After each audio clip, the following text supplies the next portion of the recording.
Hello, everybody. Welcome to another Comic Source Comic Boom collaboration. Continuing with Spawn Daily, we're up to issue number 49.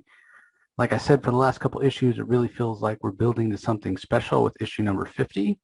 So we'll see if that continues in this particular issue. We're also continuing with the trade-off for the art team with Tony Daniel and Kevin Conrad doing every other issue, and then Greg Capullo and Todd McFarlane doing the others. Let's go ahead and jump onto the credits page as I share my screen. Well, maybe I'll give you a chance to check out the cover first. A pretty brutal looking cover there from Greg Capullo with what looks to be Spawn's face just being pulled apart. Kind of gruesome, but we check out the credits page. Helter Skelter, story by Todd McFarlane, pencils Greg Capullo, inks Danny Miki. This time. So McFarlane's handling none of the art duties now. Tom Orzechowski on letters, Brian Haberlin and Dan Kemp handle the colors. We do see the recap for issue number 48 with Sam and Twitch getting new digs, as it says here, for their agency. They get the envelope. It's got some evidence about some of the other men that were involved with Chief Banks, and a request for a meeting, so they're trying to decide what to do with that. Meanwhile, Cog confronts Spawn in Rat City, telling him that he needs to do better, and he's got to get his costume under control, or it's going to take him away. Terry finally finds concrete proof about Wynn's wrongdoings, but when he goes to ask his secretary to put it somewhere safe, Wynn walks in, having overheard, and says, "Hey, yeah, why don't you show me what you found?" And Terry's able to kind of dodge and dissemble and say, I don't want you to read the report until, I have all the facts 100% proven. So when he goes back in his office, he actually blacks out, ends up going home early, doesn't tell Wanda because he's straight up upsetting her, but clearly there's something going on with Terry's health. And the issue 48 ends with Spawn going to Bobby saying, "Tell everybody I've left, but I'm not going to leave. I'm really going to be hiding out," because it does seem like Spawn finally is acknowledging that there's something going on with him and it's not good. And that is borne out here on the first page of issue 49. Spawn's scared. He goes to talk to Grandma Blake. He says, "Something's happened to me. I can't seem to do anything about it. Things are changing. They're spinning out of control. I don't know what to do." And Grandma Blake, she reassures him, you're a good person, you're an angel, God sent you back for a reason, and you have to keep the faith, so to speak, and even if you have inner demons, you have to conquer them, because everybody has inner demons. And Al's like, "I just don't know that I'll see you again." Seems like he's going to go into hiding, as I mentioned, so whether or not he'll see Grandma Blake again anytime soon remains to be seen.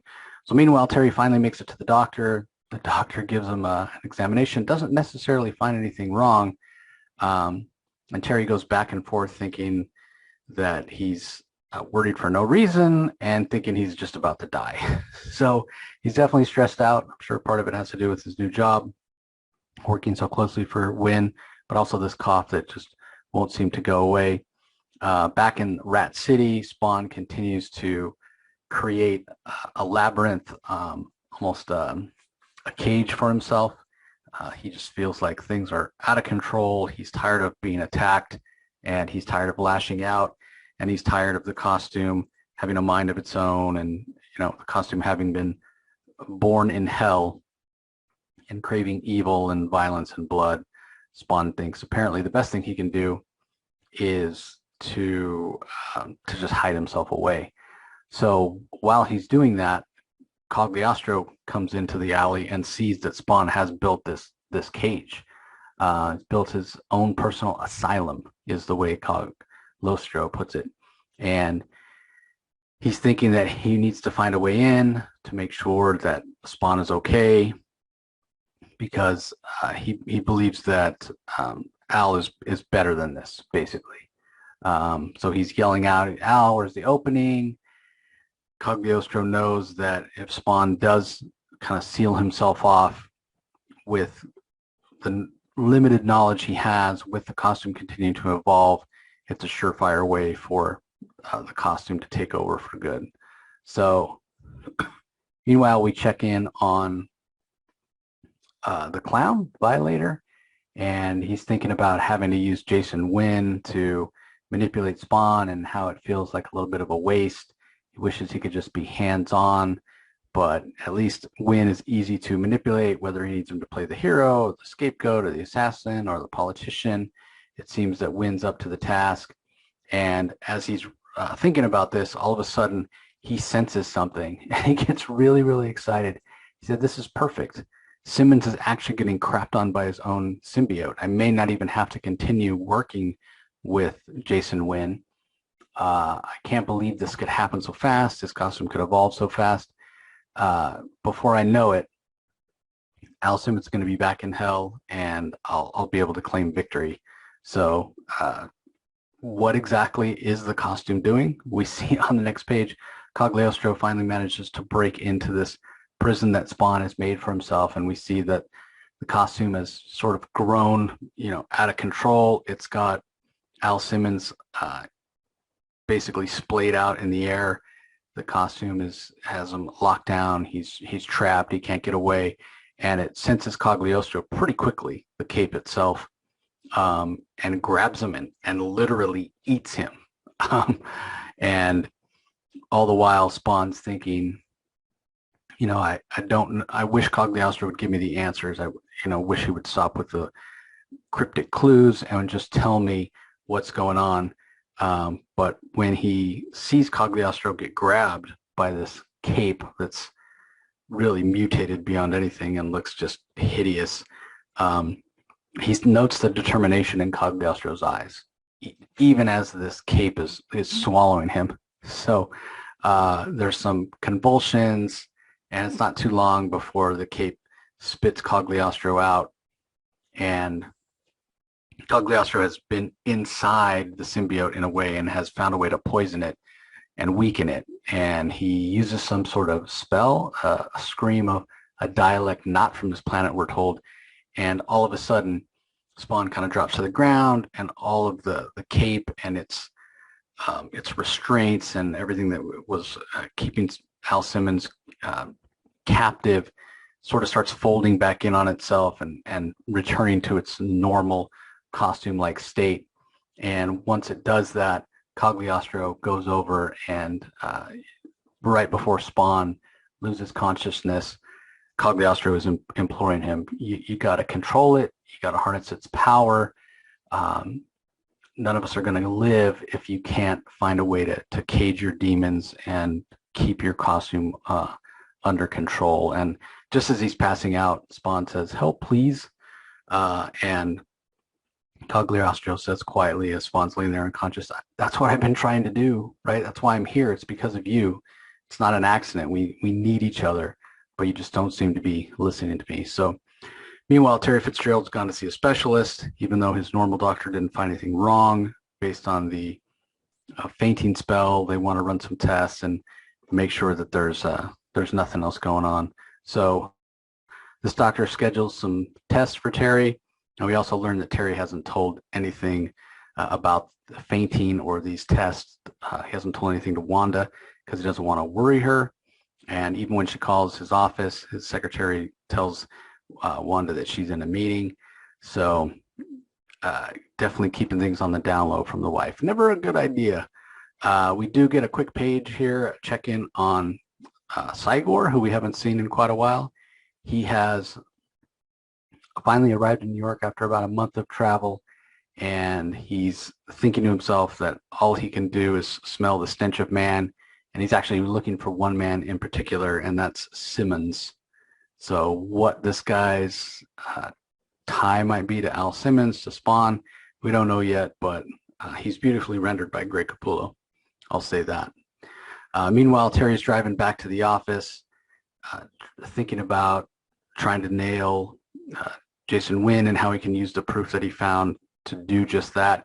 When he has another blackout, his vision gets blurry, he loses consciousness at the worst place at the worst time, and he literally gets head-on collision, just as he's coming to, a head-on collision with an 18-wheel truck. So not good, to say the least. Maybe Terry shouldn't have ignored these health problems for so long.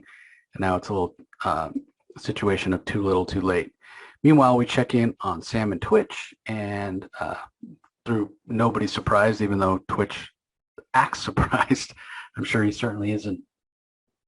But their new office is very close to a Burger World franchise.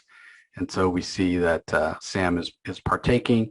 And as they're leaving the drive-through, there's a big bang, and Twitch pulls out his gun. He's ready to start firing. And Sam's like, calm down, dude. I know you're on edge with everything that's been going on. And clearly Twitch is worried about whoever slipped that note under their door.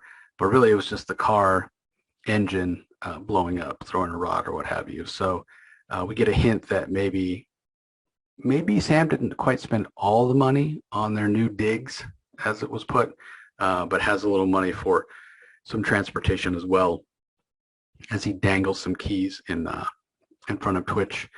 Meanwhile, Wanda's at home ironing when the phone rings. It's the NYPD, and they're calling to tell her that her husband has been in an accident.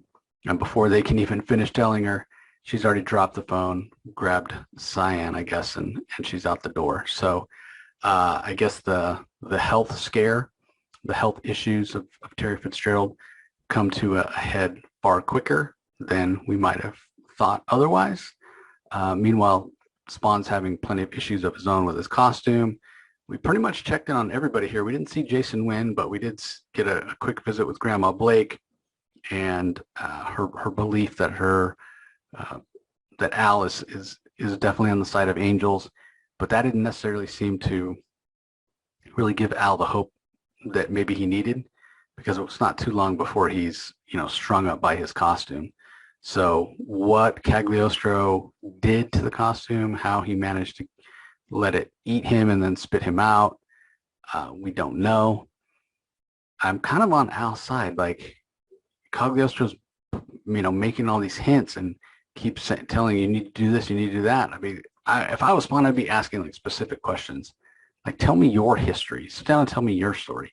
How do you know this stuff? Why should I listen to you, basically? But it certainly seems like he's going to be needing Cogliostro's help if this costume continues to be a problem the way that it has been. So all in all, a solid issue. Does feel like a little bit of setup, again, leading into that issue 50, next issue, I guess. The art by Greg Capullo is fantastic. If you didn't tell me that McFarlane didn't ink this, I don't know that I would have realized.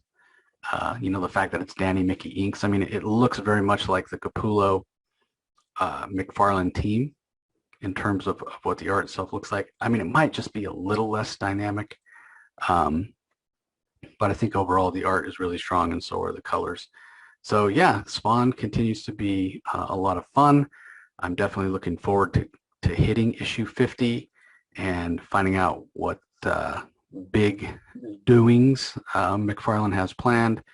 It'll also be interesting to see if he stays off the inking duties and he's turned over the art duties completely to Capullo and Miki, as he has in the, I guess, the even number issues with Tony Daniel and Kevin Conrad. So anyway, that's going to do it. Kind of a short one this time. Like I said, a bit of a setup issue. Can't wait to see what happens in issue 50. I know it's double-sized, so we'll be back with that one tomorrow. As always, we really appreciate you joining us, and we'll talk to you next time.